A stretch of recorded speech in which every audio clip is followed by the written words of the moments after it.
Welcome back, Mel Wilson, to part two of your conversation. Part one just blew my mind, and I'm on a high. Okay, this is I like a love that. Thank you, yeah, this is Rochelle. like a That's little so slice fun. of heaven when I get to talk to people and they're being themselves because that's the whole Hmm. point. And you're very inspirational, and you have really thought about a lot of things, and really you have a lot of good truths, strong truths to share. And there, a lot of them are not necessarily all, light and airy and like you say, happy endings. Yeah, That's no. not it. Yeah, the truth is sometimes messy and hard. Hmm. Love that. I love that you Hmm. really brought out that point. Thank you so much for that. Now we are going to get to know you a little bit better here in our part one. As soon as I find my notes so I remember what questions we have. Ah, here they are. Okay, this is fun. Mel, your favorite Yes. word. My favorite word uh, is rad. Ooh, I love it. Rad. Everything is That's a good rad. one. Oh, that's My good. kids are like, seriously? I'm like, hey, the stuff you use, lame. Rad.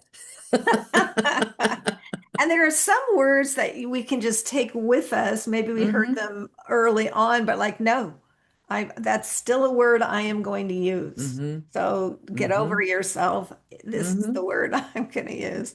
All right. And so your least favorite word then? The F word. Oh, yes. I Okay. hate, I do not like that word. Hmm. Hmm. Yes. And I find it so fascinating because it rhymes with a lot of words that we don't find Hmm. objectionable, but something about that string of letters together. Yes. Hmm. Okay. Yeah. Yeah, and people just a lot of people think it's part of our everyday vocabulary, and I ask them, I say, where did you learn that? Where in your life does that seem like that's normal conversation with people? Right. Right. That's good. I like the question and the having the person think Yeah, about it a little bit. I've heard I'm it like, said that it you can say it if you want. I But do you like that word? yeah. Do you know any other words? Like, are you trying to express yourself? Like, do you want me to help you express what you're feeling? Because I don't even now know if you're happy or unhappy. I don't even know what you're saying. Like, is it a bad thing or is it a good thing? I don't know. Oh gosh, that's so good. Right? I'm like, are you Oh. mad or are you excited? I don't know. It's That word now has two connotations, I guess. I don't know. So, yeah. Oh, that is so well put. Yes. mhm. Yes, it is confusing. Yeah, and then It's it very loses its confusing. like, I mean, I'm not gonna lie. If I stub my toe, that might be the first word that comes out of my mouth because it's so, it hurts so bad, and I just can't. That's Right. the only way to express myself. And then I'm like, oh, why did I say that? But if it's every word and it means good and bad, and then someone says to F you, I'm like, well, like you want to F me, or like that's a like go F myself. Like, what are we saying? Like, is this you are you flirting with me? Are you so that's why, especially working in an industry full of men, they look at me like, I can't even deal with you. And I'm like, why? Because I just am asking you to clarify what you're saying? Or Well, it's a check in a way, right? It's like uh-huh. check yourself. I mean, because now it's an adjective, a noun, a verb. I mean, it's Yeah, all the things in one. And yeah, yeah, it's confusing. And then I've also heard it described as lazy, which I like that. I like that it's yeah. Because I'm lazy. like, get creative. Like, speak a language, any Yeah. language. There are so many So, words, right? So many mhm. words. So many words. Oh, Mel, that was so entertaining. I absolutely love that. That really is how my brain works, Rochelle. Yeah, I This is love your these are the brain. conversations that I have. But I love your brain. I love your brain. All right, your favorite sound. My grandkids saying graham crackers.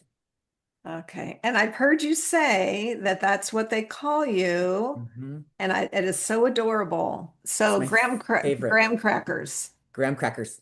Okay. So When I plural, hear, plural. Okay. yep, Just want to graham make sure I get crackers. that When I right. hear Okay. graham crackers, it's just my life. Oh, And I'm yes. like, yes, that's me. It's my life. Oh, that's so cute. And your least favorite sound? Anything real like a balloon popping, anything extremely loud and obnoxious. I think that has to do with ADHD. Like anything Okay. like it just sets me in a rage, and I have to like do breathing exercises. Right. Okay. So Mhm. kind of unexpected also, it sounds Yeah, like. loud popping or yeah, Yeah, I get loud that because sounds. it's startling. It's like that. Like, Yes. are we in danger? Do we need to go to the Yes. panic room? Yes. You know? Yes. And I'm just like, like Yeah. and I'm like, I could be in a total place of just chill, and then someone pops a balloon next to me, and I just want to punch him right in the throat. So, and I'm like, why would you do that? Because it's funny. I'm like, oh, Oh I'm gosh. laughing. This is so funny. Oh my goodness. You are so fun. So Mel, have you ever been told you look like someone famous? Okay, yes. And I don't know if, okay, did you ever watch Star Trek The Next Generation? No, sorry.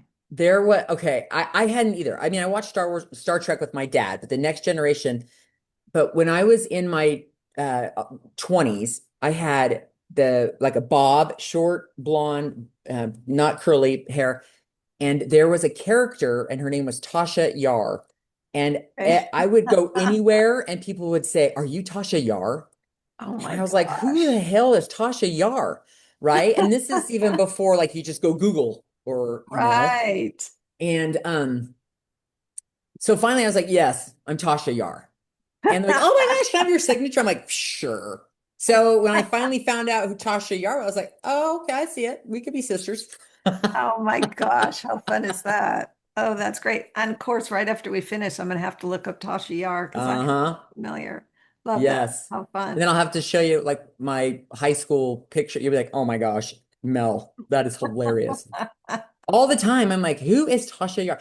And so often, "Oh, I know you. How do I know you?" And we've never met before. Oh my gosh. "Oh my gosh, are you so and so? Do you remind me of so and so?" And I'm like, I bet you I do because I get that. I'll be in a restaurant eating lunch and someone will be like, "Oh my gosh, you're so and so's friend or so and so." I said, "I'm not, but I believe that you think I am." There's a familiarity and like a warmth about you, I think that people recognize and feel. That's a nice compliment, really. Yeah, Okay, is there it's something fun. that's really moving you right now? Maybe it's a book or a movie or whatever. Is anything moving you right now? Um, I yeah, I think that moving me. I think I just watched a show that I thought was really I just watched like the new released Little House on the Prairie, Okay. and I really loved the scenery and the history of it, and I was like, "God, imagine being one of the frontier men and women, and Oh my staking your gosh. ground and building a house from the from the trees and and then I listening to Byron Katie, I listened to her quite a bit and reread some parts of her book because just the thought like who would I be if I didn't think that chopping trees down was hard, Right. you know? Who Right. would I be if I didn't think this was and who would I be if I didn't think walking away from my job was crazy? Like that Right. was magical. Right. So I'm like, why don't I believe it's magical? Maybe it is magical. Wow. So Loving What Is, Byron Katie, that's sort of the book that some of us Hmm. formed a a book club on the side so that we could keep Mm-hmm. learning and growing. And Mm-hmm. Byron Katie's Loving What Is. And yeah, that was a very impactful, another impactful read. Mm-hmm. I want to get into your job thing a little bit, and I'm deciding whether we should do that now or no, let's save it. Just put a little pause on that because I Okay. think it's going to come into play with when we do the deep dive. One more question and then getting to know you. Sure. If you could donate $1 million to any charity, what would you choose? Hmm. Probably Mercury One. So they go in and just every penny goes to helping hurricane victims, flood victims, earthquake victims.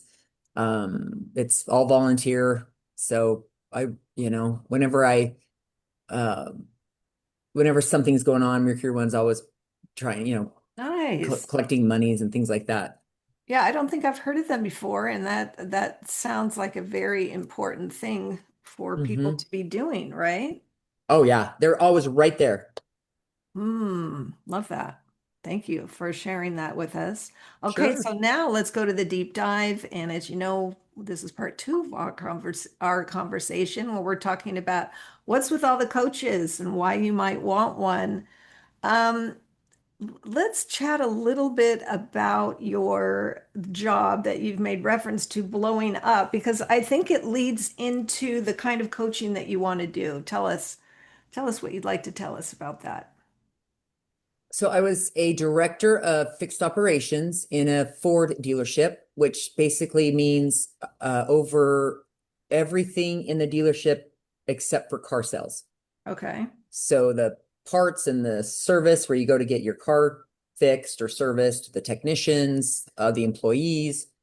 And 10 years ago, uh, uh, it was a broken system with 12 employees to today, top of the nation, 105 plus percent absorption, which is 5% better than 100%. It just was like unheard of, with a team of 40 people that I've mentored, people that I've known for 10 years. They've grown up, hired them at 19, they're 29 with two kids and a house and things like that, and built something really, really cool that I really loved doing.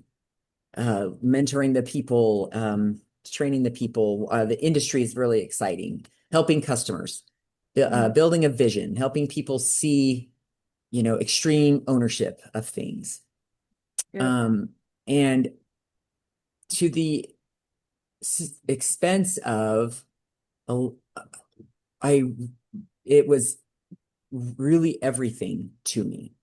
Hmm. And my husband and my brother worked there first. So when I was over there, I became their, superior. And I was worried about, not with my brother, I've been his older sister our whole life. So that's fine. But with my Right. husband, and, he and I really thought about it and talked about it and prayed about it and thought, well, it's either going to be really bad or really great. And for the most part, it was really great. But it became everything. It became our entire existence. And and here we were just building more and more and more and more. And for what? And I felt so responsible. I brought all these people in. And even though I was mentoring, future leaders and whatnot, I just it was becoming it was hurting my relationship with my husband. Okay. He hears it as, oh, my marriage was awful, so I had to quit. No, no, no, no, no, no, no. If I had to choose, I had to divorce either Goody Motor Ford or Nick Wilson. Okay. Got it. And my what I chose was my life, my kids, my Right. grandkids. I live 30 minutes from my grandkids and I see them maybe once a month. I'm exhausted all the time, or I was, and mentally just drained. And I was Nick's roadblock I wasn't showing up as the person I am, and I wasn't doing them any favors. I was Right. becoming somebody that I didn't like. Okay. And I Wow. thought, if I don't step away, everything I've taught them or trained them or brainwashed them to believe, right, is going to not, it's not going to seem real. It's not going to seem genuine because I don't have a work-life balance. Okay. I work 12 hours a day, 70 days a week. You know, Wow. we go home and talk about work. We get up and talk about work. Our whole Right. life is about work. And so I just shocked the living crap out of my husband and even the owner and the general manager, who are amazing people. And yeah, and it was time to just make a change. And so that's, where I find myself now. And I went from, I call it responsibility addiction. Ooh, And interesting. yeah, because I really was addicted to being responsible for everything. I just handled and everything, put fires out for everybody. And I just was that person. And yet it was just burning me out. I didn't really have Right. room for what I want to create, Right. Right. So now I want to use the knowledge that I have to help others find success, some tricks of the trade that they don't even know are there for their own benefit, resources Right. that they don't even know about. But really what I want to do is help with in loving what they do, having fun, finding a purpose. Right. And, because for me, the mission that I trained my whole team was take care of the customer. The goal, make a ton of money, but take care of the customer is the mission. Because you Right. take care of the customer, you don't ever have to worry about making the money. Right. That's a frosting. You don't need to focus on the money and this and that. And you have a process in place, have the tools that you need, the right people, make sure you put the right people. Right. But, you know, so that's what I didn't think I want to do anything in fixed operations anymore because I'm like, I'm done. I'm over it. But I'm so good at it. And there's so many people suffering in the same industry that I'm like, oh, if I can blend the two together in a way that also serves me. So the idea is to go in and do some consulting slash Hmm. teaching slash coaching Hmm. to kind of help them replicate what you have done Hmm. with the job, the great success you've had, Hmm. and help others replicate that. Hmm. That's And so that's to me, great. that's a bridge because I need money. That's a bridge that will give me more time and more space to also build my, proof not perfect and my coaching, you know, what what I want to what I want to take to the world. Okay, so does that mean we've kind of got two things going? We're Hmm. consulting within the automotive Hmm. world, and then we're going to potentially coach clients around proof not perfect. Hmm. That's Hmm. great. That is fantastic. Like I want to teach people that messy humans build beautiful lives. I'm not worth it because I'm 20 pounds lighter or I'm debt free or Right, I don't know, 6 feet tall or whatever. right. Right, There, right, there, I won't, it's like, no, I'm better now. I'm exactly where I'm supposed to be and exactly what I'm supposed to be doing right right, now. right. No, That is a and really good thing for us to learn, for us to, mhm, because I think often we don't feel that way. right. But it's only because of what we're thinking, That's right? right. Oh, yes. Back to that. Right? It's back to that. Yeah. I'll be happy and I'll know I have made it because we're always measuring against the next guy. When? Yes. And I'm like, who said that that's happiness? Right. Someone made Yes. that up. Yes. why do you think that that's what, if you're not happy now, why will you be happy then? Yes. Like, Yes. where's the proof of that? Right.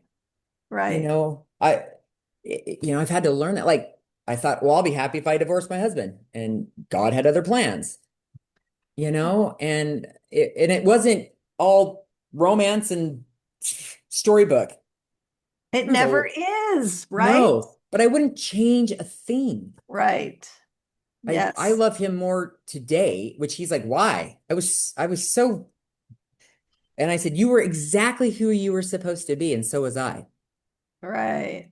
That was part of the journey, the Yeah, process of getting to where you are today. yeah, You both needed to go through all that. yeah. I said, but I learned so much about myself, my strength, my worth, who I am, what I believe in. You know, I was like, I couldn't have done that without you. Right.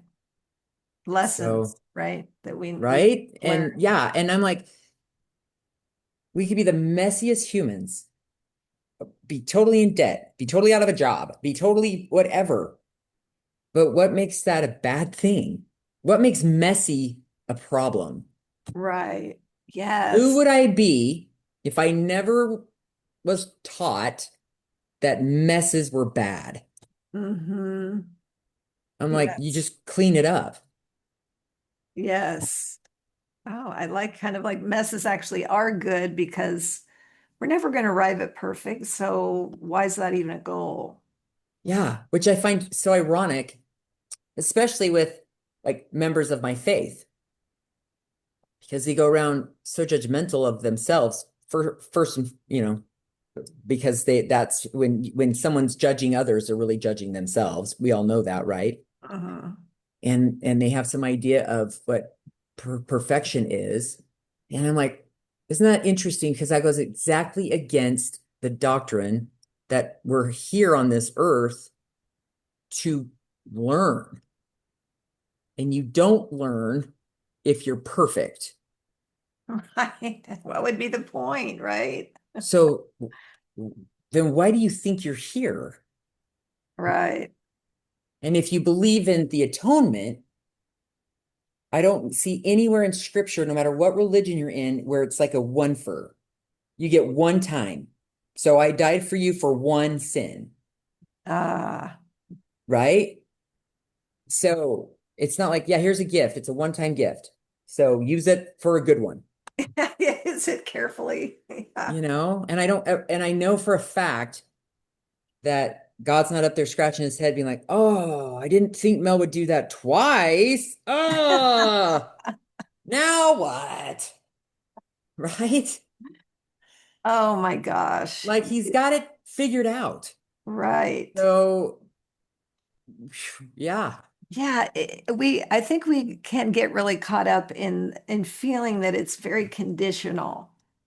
Like I have to be the certain thing or make these certain choices or whatever. And then Yeah. like For no. what? And for Yes. whom? Yes. Why? Yes. Well, Those because they say so. Who's they? are right. Right? Yes. It's a huge reality check. Yeah. I'm like, where do you really put your worth? Where do In you the thoughts and actions of others that you don't control? That who the right. hell knows what they're thinking right now? They're a mess. Right. Well, no, no, Right. no, because they have the big house and the fancy car. I'm like, uh-huh. You have no clue. Even that is judgmental. Like, oh, you're so good because you have so many things. Right. That's what makes them good, is they have a big house. Like, how empty is that? Like, that's so judgmental. Yeah.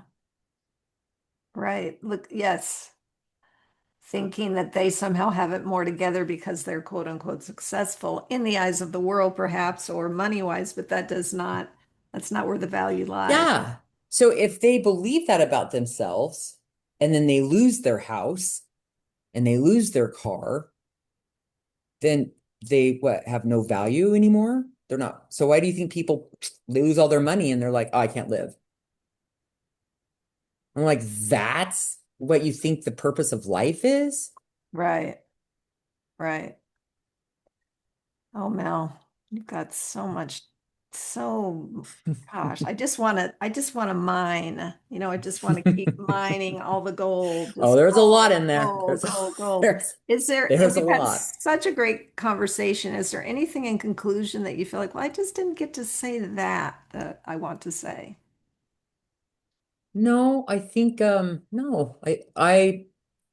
I appreciate this time.